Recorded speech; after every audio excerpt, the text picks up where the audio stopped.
नमस्कार। Online classes में आपका स्वागत है। 10th क्लास का अपना आरबीएससी का जो सिलेबस चल रहा है उसके अकॉर्डिंग अपन आज सेकंड चैप्टर स्टार्ट करते हैं। सेकंड चैप्टर का नाम है मानव तंत्र या ह्यूमन सिस्टम। इसका जो फर्स्ट टॉपिक है वो है पाचन तंत्र। हम इसमें सभी प्रकार के तंत्र, मानव पाचन तंत्र, परिसंचरण तंत्र, तंत्रिका तंत्र, श्वसन तंत्र, जनन तंत्र और अंतःस्रावी ग्रंथियाँ पढ़ेंगे। इसका जो पहला टॉपिक लिया हुआ है वो है पाचन तंत्र या डाइजेस्टिव सिस्टम। तो सबसे पहले प्रश्न ये आता है कि पाचन तंत्र क्या होता है और वो किस प्रकार से कार्य करता है। देख लेते हैं। भोजन के विभिन्न घटकों जैसे प्रोटीन, कार्बोहाइड्रेट, वसा, विटामिन, खनिज व लवण आदि को शरीर में अवशोषण हेतु उन्हें सरलीकृत किया जाता है। इस प्रक्रिया को संपादित करने हेतु भोजन को अंदर ग्रहण से लेकर मल त्याग तक एक तंत्र जिसमें अंग और ग्रंथियां, ध्यान रखना दो प्रकार से प्रमुख भाग होंगे इसके, अंग और ग्रंथियां आदि सम्मिलित है, सामंजस्य के साथ कार्य करते हैं और यह पाचन तंत्र कहलाता है। ओके, ये तो हो गई इसकी डेफिनेशन या कह सकते हैं इसका अर्थ। तो पाचन तंत्र को अगर सही तरीके से परिभाषित किया जाए या सही तरीके से समझा जाए तो इस प्रकार नाम याद रखना कि प्रोटीन, कार्बोहाइड्रेट, वसा, विटामिन, खनिज, लवण, ये सभी जो घटक हैं, इन घटकों को हम जो सेवन करते हैं तो ये इन घटकों का क्या करता है, सरलीकरण करता है। साथ में यह अंतर्ग्रहण से लेकर मल त्याग तक एक अंग और ग्रंथियों के रूप में जो सामंजस्य तैयार करता है या उसका जो पाचन है और उसका जो सरलीकरण है, उसका जो कार्य करना है वो है मुख्यतः पाचन करना और अवशोषण करना। तो इन भोजन के कण जैसे प्रोटीन जो है वो प्रोटीन की इकाई अमीनो अम्लों में परिवर्तित करता है, प्रोटीन को, कार्बोहाइड्रेट को ग्लूकोज में परिवर्तित करता है, विटामिन का सरलीकरण करता है, खनिज लवण का सरलीकरण करता है, वसा को वसीय अम्ल और ग्लिसरॉल में परिवर्तित करता है। ओके, ये तो हो गई इसकी परिभाषा।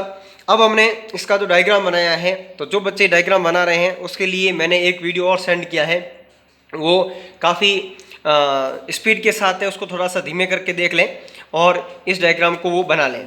सबसे पहला पार्ट है मुख। हम अभी इसमें अंग और ग्रंथियों के बारे में पढ़ेंगे। तो अंग पहला अंग है कौन सा, मुख। उसके बाद में कौन सा आएगा, ग्रसनी। ग्रसनी के बाद कौन सा आएगा, ग्रास नली। तो मुख यहाँ से लेकर यहाँ तक की संरचना है, उसके बाद ये पूरी संरचना है जो वो है ग्रसनी कहलाती है।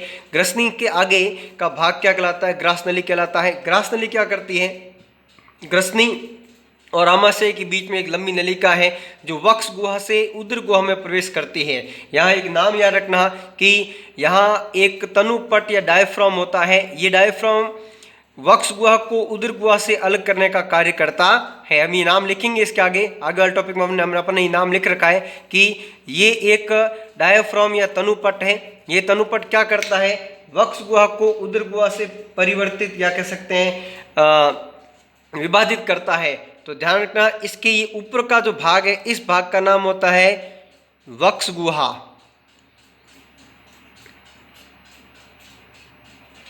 वक्ष गुहा। इसके पश्चात ये सब अंग जिसमें है उसका नाम है उदर गुहा। उदर गुहा। तो ये दो प्रकार से शरीर को परिवर्तित या कह सकते हैं शरीर को डिफ्रेंशिएट या कह सकते हैं विभाजित करने का काम करती है। ये इसका नाम है डायफ्राम। तो डायफ्राम एक मध्यपट या प्लेट है, पेशियों की बनी हुई है। ये क्या करती है, इन अंगों को इस अंगों से क्या करती है, पृथक रखती है। यहाँ फुफ्फुस और हृदय आता है। तो ध्यान रखना, वक्ष गुहा में दो प्रकार की संरचनाएं होती है, वक्ष और हृदय, यानी फुफ्फुस और हृदय। और नीचे वाले भाग जो है वो ग्रास नली, यानी ग्रास नली जो है वक्ष गुहा को पार करके उदर गुहा में प्रवेश करती है। उसके पश्चात का अंग है आमाशय। आमाशय के पश्चात ये नलिका और ज़्यादा कुंडलित हो जाती है, इसका नाम छोटी आंत अपने नाम दिया। लेकिन इससे पहले जब ये यहाँ से यहाँ तक क्या कह सकते हैं, इसका जो पहला भाग है ग्रहणी, इसमें दो प्रकार की संरचनाएं खोल रही है जिसे हम ग्रंथियों के नाम से जानते हैं। एक तो यकृत, ठीक है, और दूसरा कौन सा, अग्नाशय। तो यहाँ पर एक ग्रंथि यहाँ पर हो जाएगी, यहाँ पर एक नाम अपना और देंगे, ठीक है, उसका नाम होगा लार ग्रंथि। यानी मुख में पाई जाने वाली ग्रंथि होती है लार ग्रंथि। कौन सी ग्रंथि? लार ग्रंथि। ओके, तो लार ग्रंथि के बाद में यानी पहली ग्रंथि जो हुई है वो हुई लार ग्रंथि, दूसरी ग्रंथि है वो है यकृत है, और तीसरी ग्रंथि के तौर पर कौन सा काम करता है? वो करता है अग्नाशय। बाकी सभी क्या है? अंग। तो अपन यहाँ पढ़ा कि मानव पाचन तंत्र अंग और ग्रंथियों से मिलकर बना होता है। एक बार वापस इसका प्रोसेस देख लेते हैं। मुख, मुख के बाद ग्रसनी, ग्रसनी के बाद ग्रासनली, ग्रासनली के बाद आमाशय, आमाशय के बाद जो अंग है उसको कहते हैं छोटी आंत्र, और छोटी आंत्र का पहला भाग क्या होता है? ग्रहणी। क्या होता है? ग्रहणी। इसका नाम अंग्रेजी नाम होता है ड्यूडिनम। उसके पश्चात ये सुधांत्र या अग्र सुधांत्र के नाम से जाना जाता है, जिसका नाम है जेजुनम, और उसके पश्चात लास्ट वाला जो पार्ट है उसका नाम है पश्च सुधांत्र या इलियम। तो ये तीनों भाग मिलकर के क्या बनाते हैं? छोटी आंत्र का निर्माण करते हैं। उसके पश्चात जो संरचना है, छोटी आंत जो है वो बड़ी आंत में खुलती है। अब ये बात ध्यान रखना, छोटी आंत और बड़ी आंत का जो नाम है वो इस आधार पर रखा गया है कि छोटी आंत का व्यास जो है वो कम होता है, बड़ी आंत का व्यास बड़ा होता है, या आकार में वो थोड़ी सी बड़ी होती है, लेकिन लंबाई में बड़ी कौन सी होती है? छोटी आंत बड़ी होती है। ओके, अब बड़ी आंत के भी तीन हिस्से हैं। इसका पहला पार्ट जो सबसे छोटा होता है उसका नाम क्या होता है? सीकम। क्या नाम होता है? सीकम। उसके पश्चात 1, 2, 3 और 4 पार्ट में बटी हुई है वो है कॉलन। क्या नाम है इसका? कॉलन। तो यहाँ ध्यान रखना, कॉलन का डिवाइडेशन जब पढ़ेंगे अपन तब इसमें 4 प्रकार के नाम आएंगे, 1, 2, 3 और 4। ये ध्यान रखना, ये कौन सा भाग हो गया? कॉलन। उसके पश्चात अंतिम भाग को क्या कहते हैं? रेक्टम। रेक्टम का दूसरा नाम होता है मलाशय। क्या नाम होता है?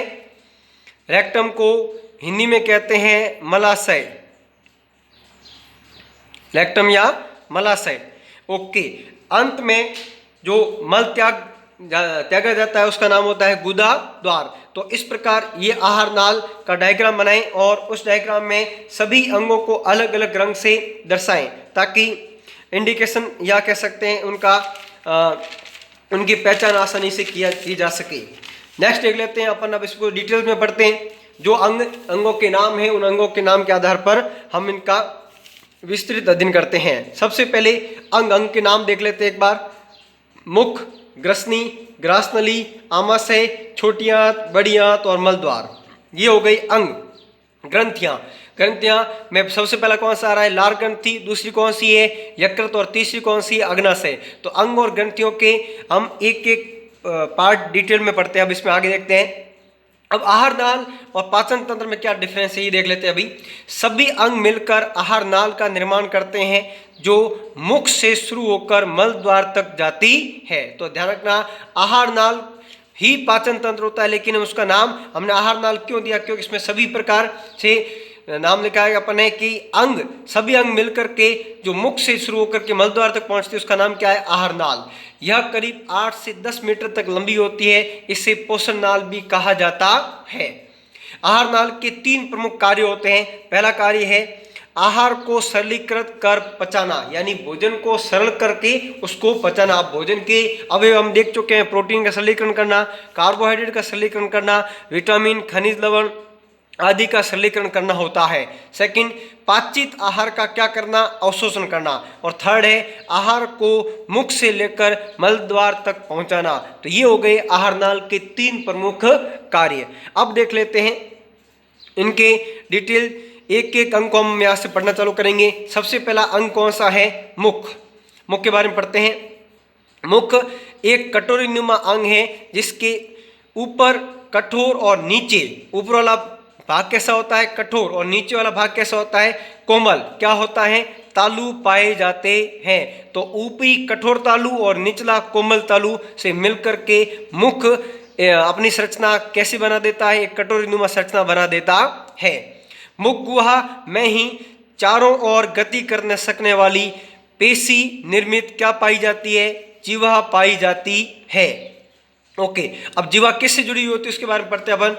जीवा मुख गुहा के पृष्ठ भाग में आधार तल से, जिसका नाम क्या है? फ्रेन्यूल लिंगुअल। नाम वापस पढ़ रहा हूँ, फ्रेनुलम लिंगुअल। वापस समझना, फ्रेनुलम लिंगुअल द्वारा जुड़ी रहती है। किस भाग से जुड़ी रहती है? पृष्ठ यानी पीछे की तरफ जुड़ी रहती है। इसका आगे का भाग मुख में स्वतंत्र रूप से विचरण या घूमने लायक रहता है। ध्यान रखना, आगे का भाग खुला रहेगा, पीछे की तरफ ये जुड़ी रहेगी, जिसका नाम क्या है, फ्रेनुलम लिंगुअल। आगे बढ़ते हैं। मुख के ऊपर व नीचे के भाग में एक एक जबड़े यानी प्रत्येक जबड़े में 16-16 दांत पाए जाते हैं। सभी दांत जबड़े में पाए जाने वाले एक सांचे में स्थित होते हैं, यानी जबड़े के अंदर जबड़े का जो भाग होता है उसमें सांचा पाया जाता है, या कह सकते हैं जबड़े की अस्थि जो होती है उसके अंदर खांचे पाए जाते हैं, ठीक है, सांचे पाए जाते हैं। इन सांचों को क्या कहते हैं, मसूड़ा कहते हैं। अब ध्यान रखना, अस्थि के अंदर जो खांच है, ठीक है, उसके ऊपर का भाग जो है वो फूला हुआ होता है, उसको क्या कहते हैं, मसूड़ा कहते हैं। मसूड़े तथा दांतों की इस स्थिति को गर्त दंती कहते हैं। जैसे मैंने अभी बोला कि जबड़े की अस्थि में दांत की जो रूट या कह सकते हैं उसकी जो जड़ है वो धसी रहती है, इसलिए हमारे दांत एक तो मसूड़े में और जबड़े की अस्थि में धसे रहते हैं, यानी गर्त दंती कहलाते हैं।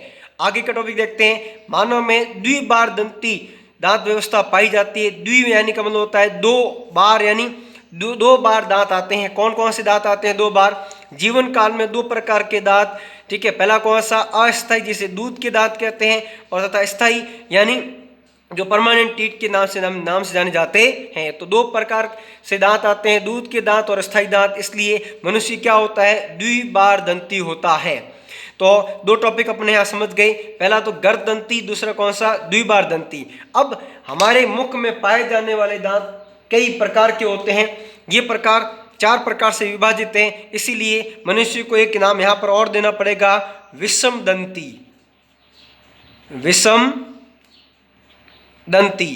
तो 3 प्रकार के नाम हो गए, गर्त दंती, द्विबार दंती और विषम दंती। अब विषम दंती के अकॉर्डिंग अपन देख लेते हैं दांत के कितने प्रकार हैं, ठीक है। तो अपने क्रम संख्या में लिखा है उसको। दांत का नाम पहला कौन सा है, कृंतक, ठीक है। साथ में संख्या लिखिए, उम्र लिखिए और कार्य लिखा है, यानी किस उम्र में ये दांत आ जाते हैं और अपना कार्य करना प्रारंभ कर देते हैं। तो कृंतक। अब कृंतक संख्या कितनी होती है, प्रत्येक जबड़े में 2-2, ठीक है। कब आते हैं ये, 6 माह में आ जाते हैं। क्या काम होता है, कुतरना और काटना। हमने देखा होगा चूहे और गिलहरी, ठीक है, में ये दांत विकसित होते हैं, ये कुतरने का कार्य अधिक करते हैं। हालांकि मनुष्य में सभी दांत जो है आकार में तो लगभग बराबर होते हैं, लेकिन उनकी आकृति जो है वो थोड़ी सी परिवर्तित होती है। रदनक, प्रत्येक जबड़े में कितने, 2-2, 16 से 20 माह में आते हैं। क्या काम है इसका, चीरना और फाड़ना। हम जानते हैं मांसाहारी जंतुओं में ये दांत अधिक विकसित होते हैं। अगला है अग्रचवर्णक, इनकी संख्या होती है प्रत्येक जबड़े में 4-4। यह 10 से लेकर 11 वर्ष में पूर्ण विकसित हो जाते हैं। ध्यान रखना, यहाँ पर पूर्ण विकसित की बात की है, आने की बात नहीं की है, ठीक है। क्या कार्य होता है, चबाना। हम जानते हैं शाकाहारी जंतुओं में ये दांत अधिक विकसित होते हैं। लास्ट है चवर्णक, प्रत्येक जबड़े में इनकी संख्या कितनी हो जाती है, प्रत्येक जबड़े में इनकी संख्या हो जाती है 6-6। कब आना प्रारंभ होते हैं, ये 12 से 15 माह में आना आरंभ हो जाते हैं, यानी प्रारंभ हो जाते हैं। इनका भी काम क्या होता है, चबाना होता है। अब एक ध्यान रखना, प्रत्येक जबड़े में अगर हम दांतों की संख्या देखें तो 6 और 4 10, 2 12 और 2 14। एक जबड़े में कितने आ रही हैं, 14, दूसरे में भी कितने आ रहे हैं, 14। इसमें इसका मतलब क्या हुआ, 16 संख्या कहाँ गई। तो ध्यान रखना, प्रत्येक जबड़े में एक दांत, प्रत्येक जबड़े में दोनों साइड एक दांत, यानी 2-2 दांत जो है वो विजडम टीथ या अक्कल दाढ़ के नाम से जाने जाते हैं। और इनकी जो पुनरावृत्ति होती है ये 18 साल के पश्चात ही हो पाती है। कुछ लोगों में ये इन दांतों का अभाव भी होता है। आगे बढ़ जाते हैं। में सबसे पहला कंप्लीट हो गया कौन सा, मुख के पश्चात अपन पढ़ते हैं ग्रसनी। कौन सा टॉपिक है, ग्रसनी। मुख, गुहा, जीवा और तालु के पिछले भाग में एक छोटी सी कुप्पी नुमा ग्रसनी जुड़ी हुई होती है। मैंने अभी बोला था कि मुख जिस भाग में खुलता है उसका नाम क्या होता है, ग्रसनी। ग्रसनी क्या करती है, ग्रसनी ये सुनिश्चित करती है कि भोजन जो है वो ग्रास नली में जाए और सांस जो है वो श्वास नली में प्रवेश करे। इसका मतलब क्या हुआ कि ग्रसनी एक कॉमन पाथ या कह सकते हैं एक सामूहिक सतह है जो श्वास नली और ग्रास नली को सतह प्रदान कराती है। तो ध्यान देना, यहाँ पर ग्रसनी से होकर भोजन आहार नलिका में तथा वायु श्वास नलिका में जाती है। ध्यान रखना, यहाँ पर भोजन किस में, आहार नली में, और श्वास किस में, श्वास नली में प्रवेश करती है। ग्रसनी की संरचना को 3 भागों में विभाजित किया जा सकता है। जो नाक की तरफ है उसका नाम होता है नासाग्रसनी, जो मुख की तरफ है उसका नाम है मुखग्रसनी, और जो कंठ है कंठ की तरफ है उसका नाम है कंठग्रसनी। याद रखने का बिल्कुल सिंपल सा तरीका, ग्रसनी के 3 हिस्से, जो नाक का नासा या कह सकते हैं नाक की तरफ जो है उसको कहते हैं नासाग्रसनी, जो मुख की तरफ है उसका नाम है मुखग्रसनी, और जो कंठ की तरफ है वो कंठग्रसनी। ओके, ये तो हो गया ग्रसनी। तो ये ध्यान रखना, ग्रसनी ये सुनिश्चित करती है कि भोजन किस में जाएगा और वायु किस में जाएगी। अगला टॉपिक पढ़ते हैं इसका, थर्ड टॉपिक है ग्रास नली। ग्रास नली एक लंबी नली का हम जानते हैं इस बात को, जो अपन ने डायग्राम में देखा था। ध्यान देना कि ग्रसनी के पश्चात यहां से लेकर, यानी ग्रसनी से लेकर आमाशय तक एक लंबी नलिका जो लगभग कितने सेंटीमीटर, 25 सेंटीमीटर लंबी होती है। तो अपन ने इसको यहां लिखा है, यह करीब 25 सेंटीमीटर लंबी होती है। ठीक है, यह ग्रसनी के निचले भाग से प्रारंभ होकर ग्रीवा और वक्ष स्थल, आगे नाम यहाँ पर देख अपने नाम लिखा था वहां पर, वक्ष स्थल से होती हुई मध्य पट यानी डायफ्राम से निकल करके उदर गुहा में कहां तक प्रवेश करती है, आमाशय तक पहुंच जाती है। हम इसको यहां देख सकते हैं। ध्यान देना कि ये ग्रसनी से प्रारंभ होती है, ये प्रारंभ होने के पश्चात ये किसको पार कर रही है, वक्ष गुहा को पार कर रही है, और किसको पार कर रही है, डायफ्राम यानी तनुपट को पार करती हुई किसमें प्रवेश कर रही है, आमाशय में प्रवेश कर रही है। आगे देखते हैं, ग्रास नली में उपस्थित भित्तियां भोजन को एक प्रकार की गति, जिस गति का नाम क्या है, क्रमाकुंचन गति। ध्यान रखना, इसकी भित्ति एक गति प्रदान करती है, इसका नाम क्या होता है, क्रमाकुंचन गति प्रदान करती है, जिसके माध्यम से भोजन आमाशय तक पहुंचता है। साथ ही साथ ये भोजन आगे भी बढ़ता रहता है। इसका मतलब समझना कि इसकी जो भित्ति है, इसकी भित्तियों में लगातार एक गति पाई जाएगी।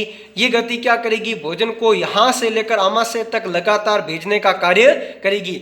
इसी गति के कारण यहाँ पर भी जो भोजन है वो आगे की तरफ मूवमेंट करना चालू हो जाता है, आगे की तरफ बढ़ना चालू हो जाता है। ये कह सकते हैं इसी गति के कारण पूरी आहार नाल में भोजन आगे बढ़ने का कारण पैदा होता है। ओके, अगला पॉइंट पढ़ते हैं इसका, ग्रास नली के शीर्ष पर उत्तकों का एक पल्ला होता है। यह पल्ला घाटी ढक्कन या एपिग्लोटिस कहलाता है। और अपन ने ये देखा था कि ग्रसनी का कार्य होता है कि वो भोजन को किसमें प्रवेश करवाती है, ग्रास नली में प्रवेश कराती है। तो ये जो पल्ला है ये क्या करता है, श्वास नली को ढक देता है जब हम भोजन को निगलते हैं या हम निवाला निगलते हैं। ध्यान रखना, भोजन को ढकने का कार्य के नाम है यहाँ पर, ये जो ढक्कन है यह श्वास नली को ढकने का कार्य करता है जब भोजन किसमें प्रवेश करता है, ग्रास नली में प्रवेश करता है। आगे बढ़ते हैं, स्टोमक या आमाशय। ओके, देख लेते हैं अपन ने इस डायग्राम में इस आमाशय को लाल रंग के द्वारा दर्शाया है। अब ध्यान रखना कि यहाँ से जो भोजन है वो इस एक अवरोधनी पेशी द्वारा, पहले भोजन सीधा नहीं प्रवेश करेगा, यहाँ थोड़ी देर रोका जाएगा। नाम है अवरोधनी पेशी, नाम से पता लग रहा है अवरोध करने वाली पेशी कुछ समय के लिए भोजन को अवरोध प्रदान करेगी, अवरोधनी पेशी। उसके पश्चात ही भोजन किस में प्रवेश करेगा, आमाशय में। देख लेते हैं इसके बारे में। यह एक पेशीय जे आकार की संरचना है जो ग्रास नली व ग्रहणी के मध्य तथा उदर गुहा में बाएं हिस्से तथा मध्य पट के पीछे स्थित होती है। तो अपन ने नाम क्या दिया, सुनना कि ग्रास नली के नीचे। ध्यान रखना, ये कौन है, ग्रास नली। तो ग्रास नली के नीचे, ठीक है, ग्रहणी और ग्रास नली के मध्य, बिल्कुल ये है ग्रहणी, ये क्या, ये ग्रास नली, उसके क्या है, मध्य। और तनुपट या आमाशय, हमने देखा यहाँ पर आमाशय तनुपट के ठीक पीछे कह सकते हैं या ठीक नीचे कह सकते हैं। ओके, आगे बढ़ते हैं। यह एक लचीला अंग है जो 1 से 3 लीटर, कितना, 1 से 3 लीटर तक आहार धारित कर सकता है, यानी एक बार में 1 से 3 लीटर तक भोजन को ग्रहण कर सकता है या संग्रह कर सकता है। ओके, आमाशय को 3 भागों में विभाजित किया गया है। इसके आगे बढ़ते हैं अपन। इसके 3 भाग होते हैं। पहला भाग का नाम क्या है, कार्डियक या जठरागम भाग। ध्यान रखना, कार्डियक अंग्रेजी नाम है और जठरागम हिंदी नाम है। हम जानते हैं आमाशय में बनने वाले रस को जठरस कहते हैं, इसी के कारण हम इसका नाम क्या रख रहे हैं, जठरागम भाग रख रहे हैं। ठीक है, ध्यान देना, यहाँ अपन ने इसके 3 भाग किए हैं। यह आमाशय है। आमाशय का जो पहला भाग है, आमाशय का जो पहला भाग, इसका नाम क्या दिया अपन ने, कार्डियक या जठरागम। तो पढ़ते हैं इसके बारे में। ध्यान देना, यह बड़ा भाग होता है जहां से ग्रसिका आमाशय में प्रविष्ट होती है। बिल्कुल सही है। देख लेते हैं, ये ग्रास नलिका अवरोधनी यानी ग्रसिका किस में प्रवेश करेगी? सबसे पहले कार्डियक भाग में प्रवेश करती है, या ग्रसनी द्वारा जो भोजन है वो किस में प्रवेश करता है? वो प्रवेश करता है कार्डियक भाग में प्रवेश करता है। नेक्स्ट देख लेते हैं, जठर निर्गमी भाग। नाम से पता लग रहा है, यानी जठरागम का जो लास्ट वाला पार्ट होता है उसका काम नाम क्या होता है? जठर निर्गमी भाग। यह आमाशय का दाहिना छोटा भाग होता है जहां से आमाशय छोटी आंत यानी ग्रहणी से जुड़ता है। तो देख लेते हैं अपन इस लास्ट वाले पार्ट का नाम, यानी यहां से लेकर यहां तक, यहां से लेकर यहां तक, ठीक है, इसका नाम क्या है? जठर निर्गमीय भाग, या कह सकते हैं ये तो अवरोधनी है। ये नाम कौन सा? पाइलोरस या जठर निर्गमी भाग। तो ये तो हो गया अवरोधनी। ये भाग कौन सा हो गया? पाइलोरस। इसका अंग्रेजी नाम क्या होता है? पाइलोरस या जठर निर्गमी भाग। तो ध्यान रखना, ये भाग दाहिना, ये भाग बायां, इसके मध्य में एक भाग रह गया जिसका नाम क्या है? फंडिस। क्या नाम है इसका? फंडिस। तो इसको देख लेते हैं अपन यहां पर, ध्यान देना। फंडिस यह उपरोक्त वर्णिक दोनों भागों के मध्य की संरचना है। तो हम इसमें आसानी से देख सकते हैं कि बायां भाग जो है वो कार्डियक है, दायां भाग पाइलोरस है, यानी इन्हीं देखें तो जठरागम है या जठर निर्गमी है, तो उसके मध्य का भाग क्या है? फंडिस है। तो ये तो हो गए आमाशय के 3 भाग। वापस देख लेते हैं, पहला भाग क्या नाम था? कार्डियक या जठरागम। दूसरा भाग का नाम क्या था? पाइलोरस या जठर निर्गमी भाग। और तीसरे भाग का नाम क्या था? फंडिस। अब यहाँ ध्यान देने वाली बात है कि कार्डियक या जठरागम भाग में जो अवरोधनी, अब ये बात सुनना, इसके ऊपर जो ग्रास नली अपन ने देखी थी, ये ग्रास नली क्या करती है? जब भोजन को यहाँ लेके आती है उस समय यहाँ एक अवरोधनी है, ठीक है, जिसका नाम इसी नलिका के आधार पर नाम रखा ग्रास नलिका अवरोधनी। ये भोजन को कुछ समय तक यहाँ रोकेगी, उसके पश्चात ये भोजन को इसमें प्रवेश करवाने देगी। तो हमने देखा है कि यहाँ जो ये जो काले रंग का पार्ट बनाया, इसके अंदर हल्का सा एक छोटा सा छिद्र बनाया है जिसके द्वारा ये अंदर प्रवेश करेगा। तो ये अवरोधनी कौन सी हो गई? ग्रास नलिका अवरोधनी। अब इसके अंदर भोजन जो लगभग है 2 से 3 या 3.5 से 4 घंटे तक रहता है। जब तक पूरा भोजन लिक्विड या तरल में परिवर्तित नहीं हो जाता तब तक ये भोजन आगे नहीं बढ़ सकता। क्यों नहीं बढ़ सकता? क्योंकि यहाँ पर एक और अवरोधनी जिसका नाम है जठर निर्गमीय अवरोधनी, ये भी भोजन को आगे की तरफ प्रवेश कराने से लिए थोड़े समय के लिए रोकेगी, यानी भोजन जब तक तरल में परिवर्तित नहीं होगा तब तक भोजन को आगे नहीं भेजा जाएगा। तो सुन लेना कि यहाँ पर 2 प्रकार की अवरोधनी आई, एक ऊपर की तरफ जिसका नाम क्या है? ग्रास नलिका अवरोधनी, और दूसरी अवरोधनी का नाम क्या है? जठर निर्गमी अवरोधनी। ओके, ये तो हो गया अपना चौथा अंग कंप्लीट, जिसका नाम क्या था? आमाशय। अब इसके 5वें अंग पर आ जाते हैं जिसका नाम क्या है? छोटी आंत्र।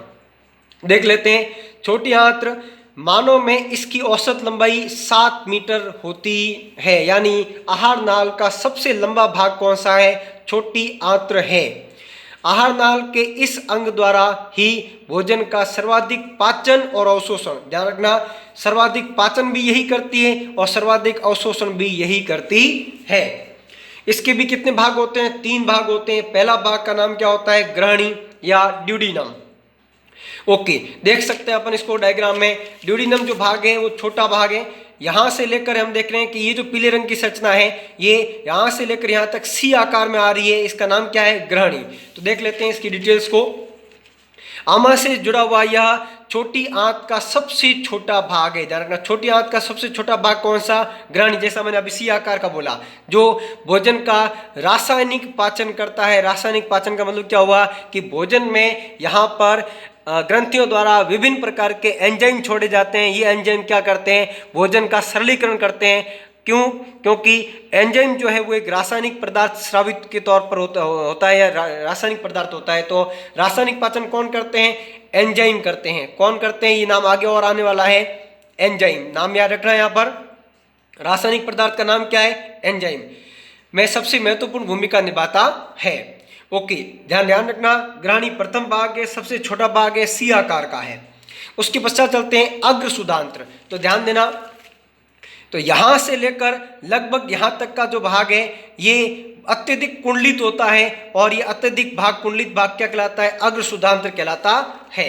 अग्र शुद्धांत्र को पढ़ते हैं। यह छोटी आंत का मध्य भाग है। यह पाचित रस का क्या करता है? अवशोषण करने का कार्य करता है। विशेष रूप से इनमें पाई जाने वाली कोशिका जिनको कहते हैं आंत्र कोशिका, क्या कहते हैं? आंत्र कोशिका या एंटेरोसाइट कहा जाता है, द्वारा संपादित किया जाता है। यानी अवशोषण का कार्य किन कोशिकाओं द्वारा संपादित किया जाता है? आंत्र कोशिका या एंटेरोसाइट द्वारा संपादित किया जाता है।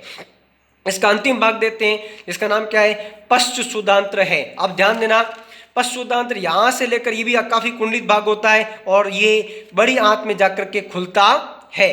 तो देख लेते हैं यहां पर, यह छोटी आंत का अंतिम भाग है जो बड़ी आंत में खुलता है। यह भाग उन पोषकों, विशेष रूप से पित्त, लवण और विटामिन, यानी उनका पाचन करता है जिनका पाचन अभी तक नहीं हो पाया, का अवशोषण और पाचन, किसका? अवशोषण करने के साथ ही साथ इस अपाचित भोजन को आगे भेजने का कार्य भी करता है। तो ध्यान रखना, अग्र शुद्धांत्र में जो जिन पदार्थों का अवशोषण नहीं हुआ उन पदार्थों का अवशोषण कौन करती है? पश्च शुद्धांत्र करती है। किन किन का? पित्त, लवण और विटामिन का अवशोषण करने का कार्य करती है। तो बड़ी आंत से लेकर अंतिम मलाशय और विभिन्न प्रकार की जो ग्रंथियां हैं उसको हम नेक्स्ट चैप्टर में पढ़ेंगे। Thank you.